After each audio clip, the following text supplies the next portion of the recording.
Hey guys, I'm Eric from GameShampoo.com, and today I'm going to tell you a little bit about the various cross-platform connectivity features that the PlayStation Vita has with the PlayStation 3. There are actually quite a few of these features, and although unfortunately I can't really directly demonstrate a lot of them right now, in the future they will have some pretty interesting applications and some that you probably haven't heard about, despite the fact that this has been a pretty widely publicized feature. So the first and the simplest and most obvious one is direct multiplayer.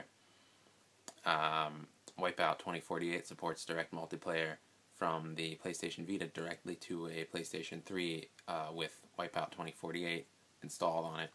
So basically what that means is that you can jump into your game of 2048, search some multiplayer games, and somebody who's searching for multiplayer games on the PS3 version of Wipeout HD will be able to sync up with you, and you'll be able to play the tracks with each other.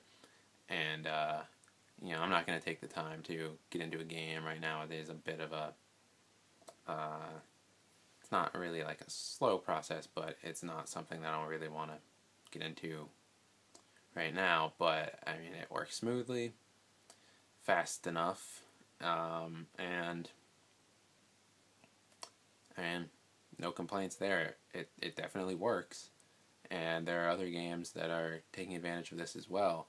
There's a pool game, Hustle Kings, I think it's called, that does it. And there's a racing game. Sony's putting out MotorStorm RC pretty soon, and they've announced that this is going to have that feature, as well as, well, the next feature that you've also probably heard a lot about, which is just straight up continuation play. You have the game on your PS3, you're playing it, and then you have to go.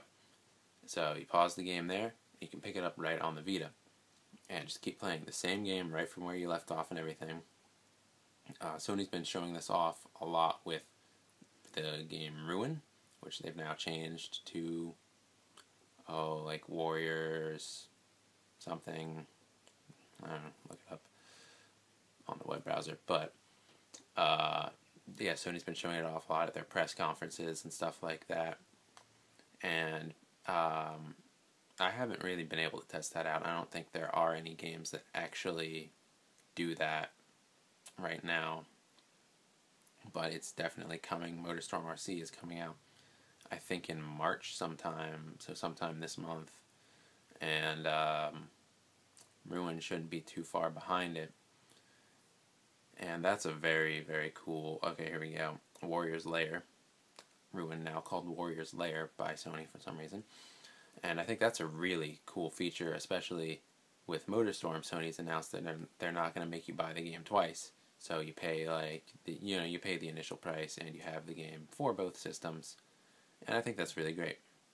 The system also supports remote play, which is a little bit different from the continuous play like Ruin has, because you don't have to buy 2 copies of the game. So basically you're playing the game on your PS3, and then you can kind of leave it on and actually stream that content onto your Vita and be playing the PS3 game on your Vita on the go.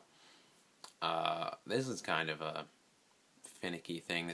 They did it with the PSP, and it works about exactly the same as it did with the PSP. And the hooks for that in-game are going to be different for every game that you play. But I was playing a little bit of Lego Batman earlier, and I took it on the go, and I mean, it works, but like I said, it's a little finicky, it's a little slow, and it only works with a select few games that are kind of random, really. They seem pretty random.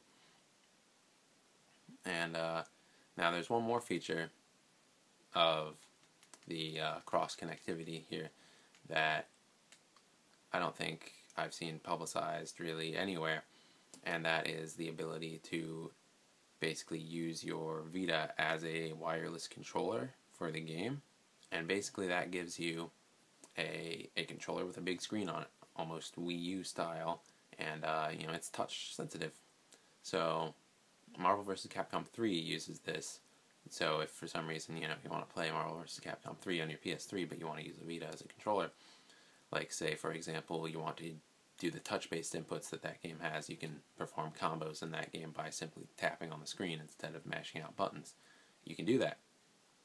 And not only that, but also, again with Marvel vs. Capcom 3, there's no straight-up continuous play from one system to the other, but if you buy DLC on the PS3 and you also have the Vita version of the game, it'll carry that DLC over at the very least to your Vita. So, and this is all a very automatic process. So you can see that there's actually quite a lot of features that the PS Vita has in regards to communicating with the PS3.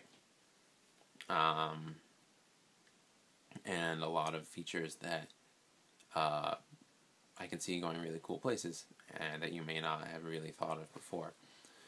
And they're all of them that I've played with so far have been very automatic.